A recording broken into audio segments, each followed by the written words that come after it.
Το 2003, ο καθηγητής φιλοσοφίας Νικ Μπόστρομ έγραψε μια ιστορική μελέτη αναφορικά με την πιθανότητα να ζούμε σε μια προσομοίωση.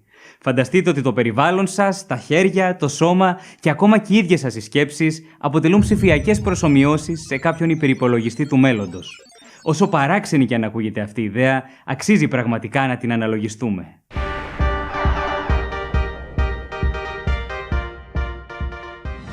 Τις τελευταίες δεκαετίες η πληροφορική έχει σημειώσει τεράστια άλματα. Διαρκώς κατασκευάζονται όλο και πιο ισχυροί επεξεργαστές, ενώ οι κάρτες γραφικών μπορούν πλέον να αποτυπώνουν το περιβάλλον με εξαιρετική λεπτομέρεια. Εάν η τεχνολογική εξέλιξη δεν ανακοπεί, τότε κάποια στιγμή στο μέλλον η ανθρωπότητα θα διαθέτει πανίσχυρους υπολογιστές που θα μπορούν να τρέξουν υπερβολικά λιθοφανείς προσομοιώσεις. Θα μπορούσαν κάποιες από αυτές τις προσομοιώσεις να περιλαμβάνουν προγράμματα που σκέπτονται, όπως ο άνθρωπος.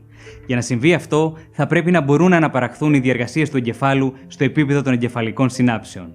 Στην παρούσα φάση δεν έχουμε στη διάθεσή μας ούτε αρκετά ισχυρούς υπολογιστές, ούτε το λογισμικό που απαιτείται για κάτι τέτοιο. Αρκετοί ερευνητές όμως θεωρούν ότι μέσα στις επόμενες δεκαετίες θα έχουμε την ευκαιρία να δημιουργήσουμε τεχνητή νοημοσύνη όπως αυτή που βλέπουμε στις ταινίες επιστημονικής φαντασίας. Δηλαδή μηχανές που θα σκέφτονται αυτόνομα και θα έχουν επίγνωση της ύπαρξής τους. Πόσες πράξεις όμως απαιτούνται για να προσομοιωθούν οι λειτουργίες του ανθρώπινου εγκεφάλου? Οι ερευνητές δίνουν τιμές που κυμαίνονται από τις 10 στη 14η μέχρι τις 10 στη 17η πράξεις το δευτερόλεπτο. Τα νούμερα αυτά είναι σίγουρα πάρα πολύ μεγάλα. Αλλά σύμφωνα με τους ειδικούς, ένα προηγμένο υπολογιστικό σύστημα στο μέγεθος ενός κύβου ζάχαρης θα μπορεί θεωρητικά να πραγματοποιεί 10 στην 21η πράξη στο δευτερόλεπτο. Φυσικά, ένας διαστημικός πολιτισμός δεν θα σταματούσε εκεί. Οι υπολογιστικές ανάγκες του πιθανότατα θα τον οδηγούσαν στην κατασκευή γιγάντιων υπερυπολογιστών ή ακόμα και υπολογιστών στο μέγεθος ενός μεγάλου πλανήτη. Ένας τέτοιος πλανητικός υπολογιστής θα μπορούσε να πραγματοποιεί 10 στην 42η πράξη στο δευτερόλεπτο. Σύμφωνα με τον Νικ Μπόστρομ, οι μελλοντικές γενιές για να μελετήσουν την ανθρώπινη ιστορία θα μπορούν να δημιουργήσουν λεπτομερείς προσομοιώσεις των προγόνων τους. Εάν το περιβάλλον των ψηφιακών όντων συμπεριλαμβάνεται στην προσομοίωση, δηλαδή αν υπάρχουν λεπτομερείς προσομοιώσεις του εσωτερικού των δέντρων, της θάλασσας, των κόκκων της άμμου και του μικρόκοσμου, τότε αυξάνεται η αναγκαία υπολογιστική ισχύς. Αλλά για τη δημιουργία μιας ρεαλιστικής προσομοίωσης των εμπειριών ενός ανθρώπου δεν απαιτείται η πλήρης προσομοίωση του σύμπαντος. Αρκεί να δημιουργείται μια πιστική αναπαράσταση της πραγματικότητας, οποτεδήποτε οι ψηφιακοί άνθρωποι αλληλεπιδρούν με το περιβάλλον. Για παράδειγμα, δεν υπάρχει κανένας λόγος να προσομοιωθούν οι αλληλεπιδράσεις των σωματιδίων στον πυρήνα της Γης, παρά μόνο το συνολικό τους αποτέλεσμα. Αντίστοιχα, κατά την παρατήρηση των μακρινών γαλαξιών, αρκεί να προσομοιωθούν μόνο τα γενικά χαρακτηριστικά τους και όχι οι συνθήκες των πλανητών τους.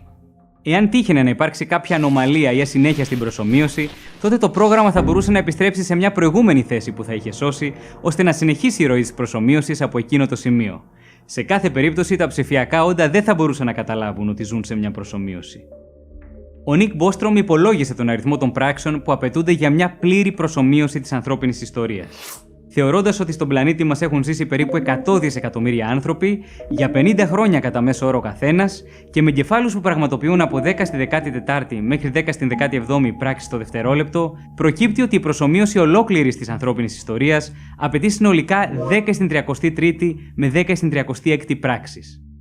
Όπως είδαμε όμως, ένας υπερυπολογιστής στο μέγεθος ενός πλανήτη θα μπορούσε να πραγματοποιεί 10 στην 42η πράξη το δευτερόλεπτο.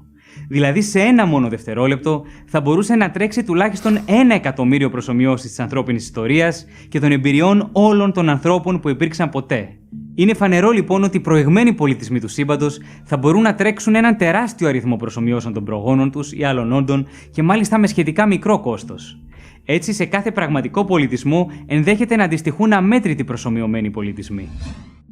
Δεδομένου ότι δεν έχουμε κάποιον άμεσο τρόπο για να καταλάβουμε αν είμαστε βιολογικά ή ψηφιακά όντα, μπορούμε να διακρίνουμε 3 εξίσου πιθανά σενάρια. Πρώτο, οι πολιτισμοί στο σύμπαν δεν φτάνουν ποτέ σε τόσο προηγμένο επίπεδο, ώστε να μπορέσουν να δημιουργήσουν προσομοιώσεις των προγόνων τους. Σε αυτή την περίπτωση υπάρχει κάποια αιτία που αναχαιτίζει την τεχνολογική εξέλιξη των πολιτισμών. Δηλαδή, είτε αυτοκαταστρέφονται, είτε είναι αδύνατο να δημιουργήσουν τεχνητή νοημοσύνη υψηλού επίπεδου. Εάν ισχύει αυτό το σενάριο, τότε η ανθρωπότητα δεν θα καταφέρει ποτέ να κατασκευάσει σκεπτόμενες μηχανές. Δεύτερο, το ποσοστό των πολιτισμών του σύμπαντος που τους ενδιαφέρει η δημιουργία προσομοιώσεων των προγόνων τους τείνει στο 0.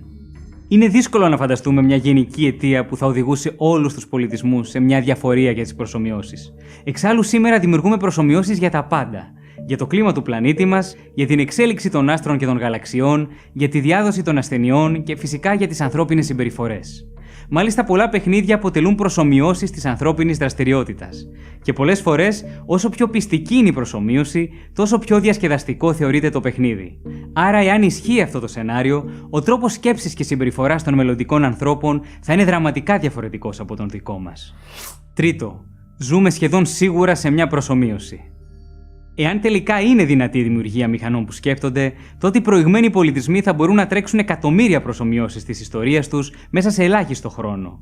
Σε κάθε μια από αυτές τις προσομοιώσεις θα περιέχονται δισεκατομμύρια ψηφιακές προσωπικότητες που θα νομίζουν ότι ζουν κανονικά τη ζωή τους μέσα στον φυσικό κόσμο. Αυτό σημαίνει ότι ακόμα κι αν είναι λίγοι πολιτισμοί που επιλέγουν να δημιουργήσουν προσομοιώσεις, η συντριπτική πλειοψηφία των σκεπτόμενων όντων του σύμπαντος δεν θα ανήκει σε πραγματικούς, αλλά σε προσομοιωμένους πολιτισμούς. Είναι λοιπόν πολύ πιο πιθανό να είμαστε προσομοιωμένα όντα σε κάποιον υπολογιστή παρά τα βιολογικά όντα που θα δημιουργήσουν την πρώτη προσομοίωση. Οι προσομοιωμένοι πολιτισμοί θα μπορούν να φτιάξουν κι αυτοί άλλους προσομοιωμένους πολιτισμούς, οι οποίοι θα μπορούν κι αυτοί να φτιάξουν άλλους και ούτω καθεξής. Στη βάση αυτού του οικοδομήματος θα βρίσκεται ο πρωταρχικός βιολογικός πολιτισμός. Αλλά κανείς δεν θα γνωρίζει αν ανήκει σε έναν πραγματικό ή σε έναν προσομοιωμένο πολιτισμό. Είναι η ιδέα περί προσομοίωσης μια επιστημονική υπόθεση? Εάν δεν έχουμε τρόπο να την ελέγξουμε, τότε αποτελεί απλώς μια εικασία χωρίς ιδιαίτερη επιστημονική αξία και έχει ενδιαφέρον μόνο από φιλοσοφική σκοπιά. Όμως έχουν δημοσιευτεί μελέτες που προτείνουν μεθόδους ελέγχου της υπόθεσης. Όπως είπαμε, για λόγους οικονομίας, είναι αναμενόμενο η προσομοίωση να γίνεται λεπτομερής και αναλυτική μόνο εκεί όπου απαιτείται. Για παράδειγμα, υπάρχουν σήμερα παιχνίδια για υπολογιστές, όπου ο παίκτης μπορεί να επισκεφτεί 3 εκατομμύρια διαφορετικούς πλανήτες. Προφανώς, είναι αδύνατο ο υπολογιστής μας να φορτώσει ταυτόχρονα τις συνθήκες όλων των πλανητών. Έτσι, προσομοιώνει μόνο τα χαρακτηριστικά των πλανητών που επισκέπτεται ο παίκτης. Εάν λοιπόν ζούμε σε μια προσομοίωση, θα πρέπει να ισχύουν κάποιοι αντίστοιχοι κανόνες οικονομίας και να υπάρχουν ασυνέχειες. Σε μια μελέτη που δημοσιεύτηκε το 2012, οι ερευνητές έδειξαν ότι σε ένα προσομοιωμένο σύμπαν θα έπρεπε να παρατηρούνται κάποιες ασυμμετρίες στην κοσμική ακτινοβολία που δεχόμαστε από το διάστημα. Λίγα χρόνια αργότερα δημοσιεύτηκε μια μελέτη που περιγράφει διάφορα πειράματα για τον έλεγχο της υπόθεσης της προσομοίωσης.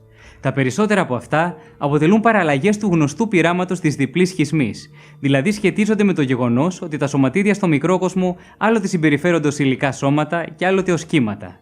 Στόχος των πειραμάτων είναι να διαπιστωθεί αν υπάρχει κάποια στιγμή όπου η προσομοίωση μεταβαίνει από μια κάπως αόριστη σε μια πολύ λεπτομερή απεικόνιση της πραγματικότητας. Στην περιγραφή του βίντεο θα βρείτε σχετικό link.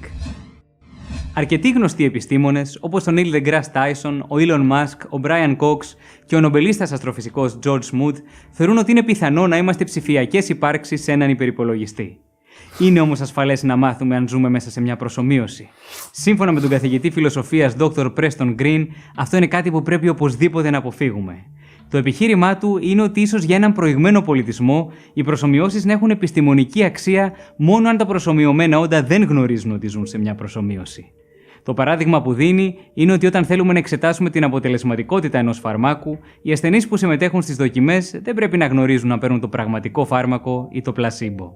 Αντίστοιχα, η γνώση ότι κατοικούμε σε έναν ψηφιακό κόσμο ίσως να επηρέαζε την εξέλιξη της ανθρώπινης κοινωνίας. Σε μια τέτοια περίπτωση, ενδέχεται οι επιβλέποντες να τερμάτιζαν την προσομοίωση. Μάλιστα, ο Νικ Μπόστρομ αναφέρει τον τερματισμό της προσομοίωσης ως μια από τις πιθανές αιτίες καταστροφής του ανθρώπινου πολιτισμού. Ζούμε τελικά μέσα σε ένα γιγάντιο υπερυπολογιστή? Προς το παρόν δεν ξέρουμε, και είναι άγνωστο αν τα πειράματα που έχουν προταθεί θα φέρουν αποτελέσματα. Ένα είναι όμως βέβαιο: αν τελικά κάποτε καταφέρουμε να δημιουργήσουμε προσομοιώσεις με νοήμωνα ψηφιακά όντα, θα έχουμε αποδείξει με αρκετά μεγάλη βεβαιότητα ότι και εμείς οι ίδιοι ζούμε μέσα σε μια προσομοίωση. Αυτή ήταν λοιπόν η υπόθεση της προσομοίωσης. Περιμένω φυσικά και τα δικά σας σχόλια για την πιθανότητα να ζούμε σε έναν ψηφιακό κόσμο. Εάν θέλετε να δημιουργήσετε κι εσείς τον ιδανικό ψηφιακό σας κόσμο, μπορείτε να μπείτε στο papaki.com που υποστήριξε τη δημιουργία του επεισοδίου και να ξεκινήσετε από σήμερα κιόλας. Εμείς φυσικά θα τα ξαναπούμε στο επόμενο διαστημικό μας ταξίδι. Γεια χαρά!